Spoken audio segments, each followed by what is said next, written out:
नमस्कार। आज के इस विशेष विश्लेषण में आपका स्वागत है। आज हम एक ऐसे विषय पर बात करने जा रहे हैं जो सीधा हमसे और आपसे जुड़ा है। जरा सोचिए, दुनिया के किसी दूसरे कोने में टेंशन चल रही है और उसका सीधा असर हमारी और आपकी रसोई पर पड़ रहा है। सुनने में अजीब लगता है ना? लेकिन आज के हमारे स्रोत सामग्री पर आधारित इस विश्लेषण से ये बिल्कुल साफ हो जाएगा कि कैसे मीलों दूर बैठे देशों के बीच का ये भू राजनीतिक संघर्ष भारत की अर्थव्यवस्था और यहाँ की आम जिंदगी को हिलाकर रख देता है। ये सच में एक पूरा डोमिनो इफेक्ट है। आइए देखते हैं आज हम किन किन बिंदुओं से गुजरेंगे। हम शुरुआत करेंगे डोमेस्टिक आर्थिक संकट से, फिर चलेंगे ग्लोबल चोक पॉइंट्स की तरफ, उसके बाद बात होगी हमारे रणनीतिक तेल भंडार की स्थिति पर, ईरान से जुड़े छूटे हुए मौकों पर, और आखिर में हम उन समाधानों और जवाबदेही पर चर्चा करेंगे जो स्रोत में सुझाए गए हैं। तो चलिए सीधे गहराई में उतरते हैं हमारे पहले हिस्से के साथ, रोजमर्रा का आर्थिक संकट और हमारे घरों पर इसका सीधा असर। देखिए, स्रोत सामग्री इस बात पर बहुत जोर देती है कि यह संकट कोई हवाई इकोनॉमिक्स नहीं है। इसकी शुरुआत सीधे आम नागरिक की रसोई से होती है। वर्तमान में जो ग्लोबल टेंशन चल रही है, उसके कारण भारत में एलपीजी यानी कुकिंग गैस की भारी कमी की नौबत आ सकती है। गैस की सप्लाई रुकी तो समझ लीजिए घर का चूल्हा जलना मुश्किल। ये इस पूरे ग्लोबल झमेले का सबसे पहला और सबसे डायरेक्ट प्रभाव है जो हमें झेलना पड़ता है। और यह संकट सिर्फ रसोई तक ही नहीं रुकता। स्रोत में एक बहुत ही दिल छू लेने वाला किस्सा बताया गया है।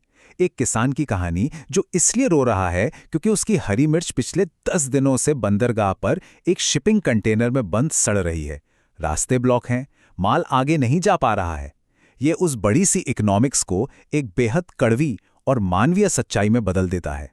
अखबारों और न्यूज़ में शायद एलपीजी की कमी पर ज्यादा बात हो, लेकिन पर्दे के पीछे एक बहुत बड़ा कृषि निर्यात संकट खड़ा हो गया है। महाराष्ट्र, कर्नाटक और गुजरात जैसे राज्यों से आने वाले जल्दी खराब होने वाले उत्पाद जैसे अंगूर, मसाले, हरी मिर्च, केले और पपीते बंदरगाहों पर बुरी तरह फंसे हुए हैं।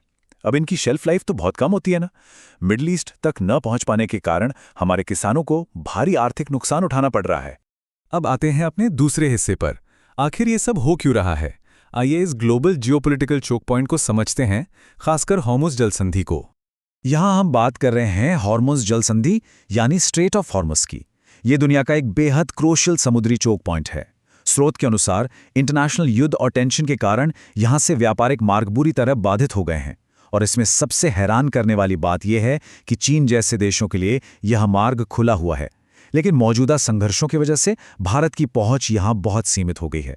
मतलब यहां सबसे बड़ा पॉइंट यह है कि भारत एक ऐसी युद्ध की भारी कीमत चुका रहा है जिससे उसका कोई सीधा लेना देना ही नहीं है। एक तरफ मिडिल ईस्ट में अमेरिका और इजराइल के संघर्ष चल रहे हैं और दूसरी तरफ अपना देश है जिसे अपने सुचारू व्यापार के लिए इस रास्ते की सख्त जरूरत है। हम बस बिना बात के इस कोलैटरल डैमेज में पिस रहे हैं। इसी के साथ एक और बहुत बड़ी कूटनीतिक चुनौती जुड़ी हुई है। हम सब जानते हैं कि पाकिस्तान के रास्ते जमीनी मार्ग तो बंद हैं। ऐसे में ईरान ही हमारे लिए अफगानिस्तान और सेंट्रल एशिया तक पहुंचने का इकलौता दरवाज़ा बचता है। स्रोत ये तर्क देता है कि अगर इस टेंशन में ईरान हमसे अलग थलग पड़ता है तो भारत के लिए सेंट्रल एशिया के वो सारे महत्वपूर्ण व्यापारिक मार्ग हमेशा के लिए ब्लॉक हो सकते हैं। तो इस सब के बीच हमारी अपनी तैयारी कितनी है? चलिए चलते हैं तीसरे हिस्से पर, जो हमारे सामरिक तेल भंडार की संवेदनशीलता के बारे में है। और ये चार्ट सच में पूरी कहानी बयां कर देता है। ग्लोबल स्टैंडर्ड्स के मुकाबले भारत की स्थिति वाकई चिंताजनक है। जहां चीन के पास 6 महीने और जापान के पास 8 महीने का विशाल तेल भंडार मौजूद है, वहीं भारत के पास केवल 27 से 45 दिनों का ही रिजर्व है। सोचिए, सिर्फ 1.5 महीने से भी कम। ये एक खतरनाक लेवल है जो किसी भी इमरजेंसी में देश को तुरंत एक बड़े एनर्जी क्राइसिस में डाल सकता है। और ऐसा नहीं है कि हमें ये बात आज पता चली है, इतिहास में इसके साफ सबूत हैं। स्रोत यहाँ 1971 के दौर के ऑपरेशन सिंदूर का उदाहरण देता है, जब अरब देशों ने खुलकर पाकिस्तान का समर्थन किया था। उस वक्त भी हमारी एनर्जी रिजर्व की कमजोरी दुनिया और हमारे विरोधियों के सामने उजागर हो गई थी। विरोधी देश ये अच्छी तरह जानते हैं कि तेल की सप्लाई रोककर भारत पर कितना बड़ा दबाव बनाया जा सकता है। इसी से जुड़ा है हमारा अगला सेक्शन, ईरान और हमारे हाथ से निकले हुए वो बेहतरीन मौके।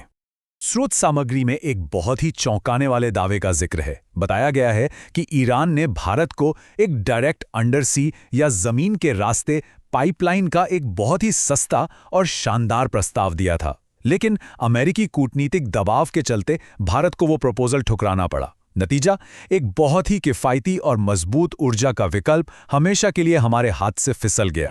आइए अब इस 60 दिनों के लाइन ऑफ क्रेडिट वाले बार्टर सिस्टम को समझते हैं। ये कैसे काम करता था? भारत ईरान से कच्चा तेल खरीदता था, 5 दिनों के अंदर उसे रिफाइन करके देश में बेच देता था। लेकिन पैसे चुकाने के लिए हमारे पास पूरे 60 दिन होते थे। और सबसे कमाल की बात यह थी कि ईरान पेमेंट के तौर पर डॉलर नहीं मांगता था, बल्कि उसी पैसे से भारतीय सामान खरीद लेता था। मतलब ये एक ऐसा बेहतरीन इकोनॉमिक बार्टर सिस्टम था जिसमें हमें अपने बहुमूल्य डॉलर खर्च करने की जरूरत ही नहीं थी। लेकिन स्रोत में इस बात पर गहरी निराशा जताई गई है कि भारत और ईरान के बीच इतने मजबूत संबंधों के बावजूद सिर्फ एक विदेशी महाशक्ति को खुश करने के दबाव में आकर इस पूरे शानदार सिस्टम को ही बंद कर दिया गया। तो अब आगे क्या रास्ता है? चलिए बढ़ते हैं आखिरी हिस्से पर, जहां बात होगी प्रस्तावित समाधान और जवाबदेही की। तेल भंडारण की इस बड़ी समस्या को सुलझाने के लिए स्रोत में एक बहुत ही हटके और दिलचस्प इंजीनियरिंग आइडिया सामने रखा गया है, जो है अरावली पर्वत समाधान। अरावली की पहाड़ियां बहुत पुरानी, सूखी और स्थिर हैं, जहां भूकंप का खतरा ना के बराबर है। सुझाव यह है कि वहां 700 किलोमीटर लंबी सुरंगें खोदी जाएं, उनमें कच्चा तेल स्टोर किया जाए क्योंकि उसमें आग कम लगती है, और बची हुई खाली जगह को कार्बन डाइऑक्साइड से सील कर दिया जाए ताकि आग का कोई रिस्क ही न रहे। है ना एक बोल्ड और इनोवेटिव विचार?